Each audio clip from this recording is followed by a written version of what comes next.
Hello everyone, welcome back to Tesla's Cube.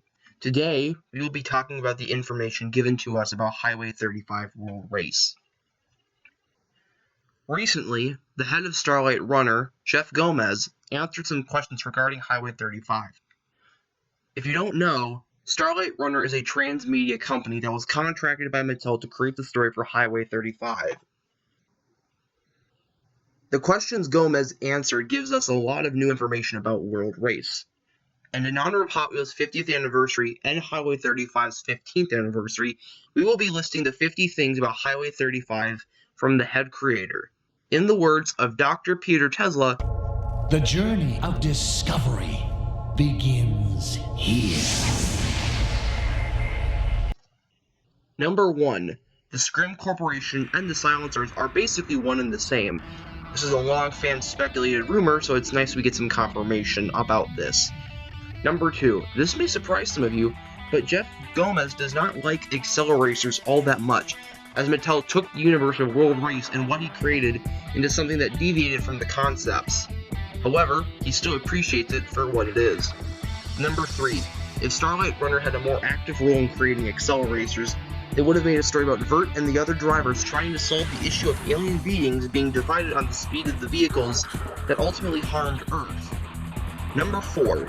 The 5 team leaders are based on parts of Jeff Gomez's own personality. Number 5. The original idea for World Race was to have tracks from the Accelerons phase into the real world. Tracks would have been around skyscrapers, mountains, and landmarks. But due to budget and time, the concept was changed. The flame logo was used to symbolize the transition into an alternate dimension. Number 6. In fact, that's why in the comics the drivers are racing in the real world. In the movie, it was a combination of both, as seen in the cube appearing in the less deserted environment after the first leg of the race. Number 7. Mattel were the ones to have the idea of 35 cars and drivers in the World Race. Though they did not make the concept, they allowed the idea of Z36 to be incorporated into the series proper. Number 8. Originally, Starlight Runner wanted to flesh out the reasons why Kurt was working for Glorum. They also wanted a plot thread about Esmeralda and presumably Alec and Dan, and potentially even Chuvo and Rekas. Unfortunately, this did not go through. Number 9. Though never physically seen, the Clip logo is said to have the appearance of a sail to symbolize the speed of a clipper ship. Number 10. Starlight Runner worked very closely with THQ for the World Race game. This includes providing concepts and ideas, some of which didn't make it into the final movie but appeared in the game. Number 11. Highway 35 was made in a few months after the initial pitch was approved. Starlight Runner had to work 16 hours a day for many weeks to get everything done on time. Number 12. Jeff's least favorite car is a dragster driven by an Asian character. Though not specifically named, we strongly believe that this is referring to Red Baron, driven by Harrison Lau. Number 13. All dialogue was pre-written with the help from Mark Eden, so none of the voice actors improvised their line. Number 14. Smash Mouth doing the theme song got a lot of media attention for Highway 35 at the time it was made. Number 15. Starlight Runner had a difficult time including female drivers. Some of Mattel didn't think it was suitable for a boys' toy line, but Starlight Runner eventually convinced Mattel to let them in the series. Number 16. They would have done the same had Starlight Runner directed Acceleracers.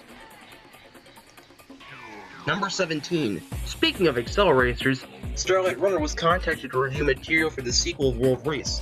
To them this was surprising, as they didn't think they would ever get a sequel to the series they worked on. Number 18. One of Jeff Gomez's favorite career moments involves the scene where Lonnie's car is trapped in lava, and her eventual rescue by Taro and Vert. Number 20. Another theory confirmed by Jeff Gomez was that Jack Wheeler, Vert's father, is the one who fixed Gig. Number 20. Jeff Gomez says he designs the universe to always have a potential sequel. However, the ending for World Race was not his own doing. Number 21.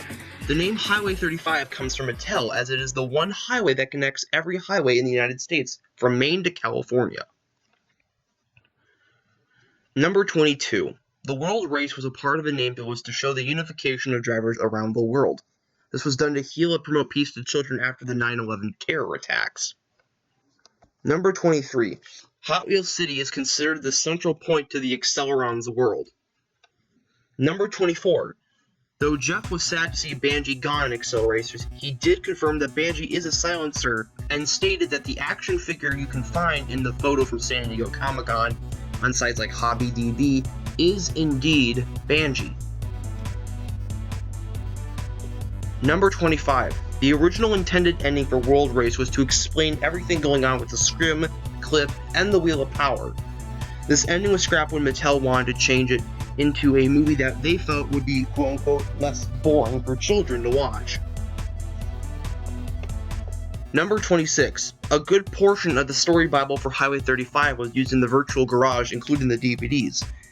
The virtual garage was also one of the first of its kind in any general sort of media. Number 27. Many people in Los Angeles seem to want to have a monkey in children's entertainment. It would have been difficult to animate a monkey in World Race, so the production team left it out, though I suppose monkey in Acceleracers is close enough to it, right? Number 28. Another theory that was even confirmed was that there was originally a reason why Vert was chosen by Tesla. Basically, Vert would have been showing off his driving skills, thus demonstrating that he was faster than Jack Wheeler's own abilities. Tesla then decided to change Dior 2 for Vert instead of Jack. This fact was included in the original Highway 35 script. Number 29.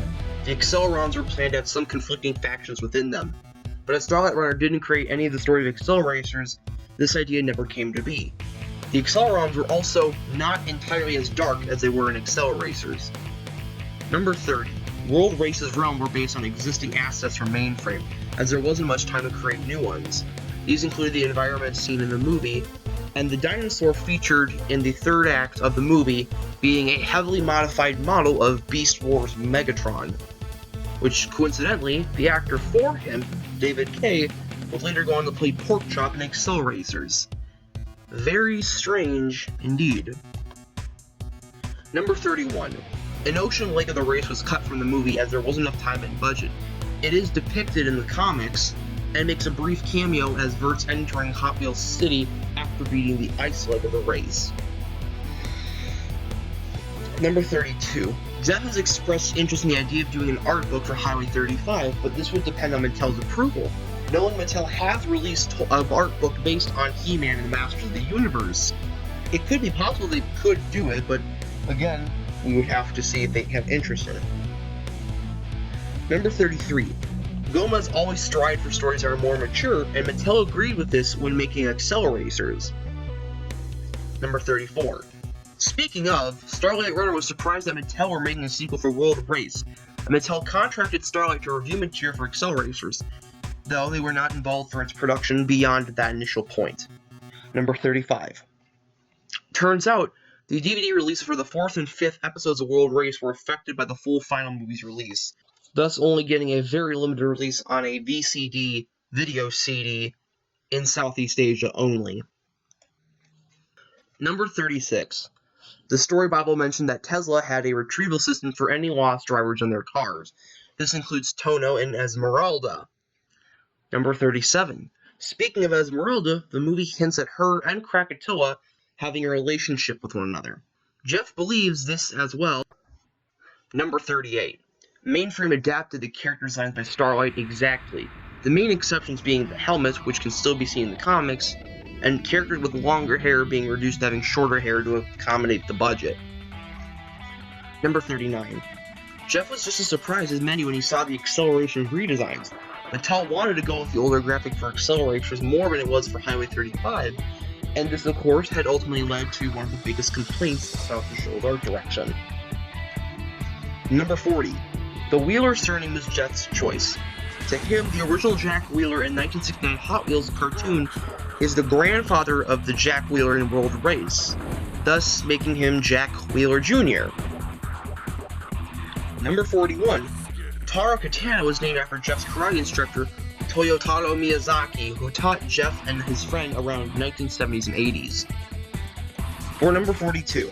World Race Story is based on a fantasy role-playing game Jeff created using the Advanced Dungeons & Dragons engine called Global Run 2020. The story is about Earth colliding with another dimension that's alien to sets of practical contests to see who can win. Number 43. DaimosZ met with Mark Hildreth, one of the voices for Vert, in a conference room in Canada. Mark had brought up that he had played Vert in Battle 5, mistaking it for World Race. Number 44. Jeff considers Galorem an android that takes the appearance of a human in order to fool them. This includes functions, including hair growth and presumably other similar body methods, which is why her hair has considerably grown in Acceleracers. Number 45. Galorem's name is based on a girl's surname that Jeff had a crush on in high school. Number 46. Plot twist, the girl somehow found out and contacted Jeff. And she was not impressed that she was the villain, despite Jeff's attempts to convince her that it was a cool surname. If given the chance, Jeff Gomez would return to the universe he created and continue the story in his own way. Number 48. Jeff has watched some of the videos that other people in the community has made, including No Loaf and Yellow Lantern 15419 help with them too. Number 49. Jeff also saw a review of World Race that basically riffed on it and blasted it. Though he disagrees with a lot of the parts that were harsher, he does agree with some points given to it. Number 50. So how did Marky arrive to the cube? Well, apparently he hid it in Kurt's car trunk. This was the only deliberate homage to Speed Racer. But how did Kurt have a trunk? Did he just go with Dan? Best not to think of it. Just don't think of it. And that's 50 things about Highway 35 from the creator himself.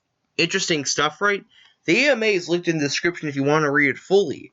A lot of interesting stuff that we don't even have necessarily time to cover on here, but until then, enjoy yourselves, everyone. Peace out.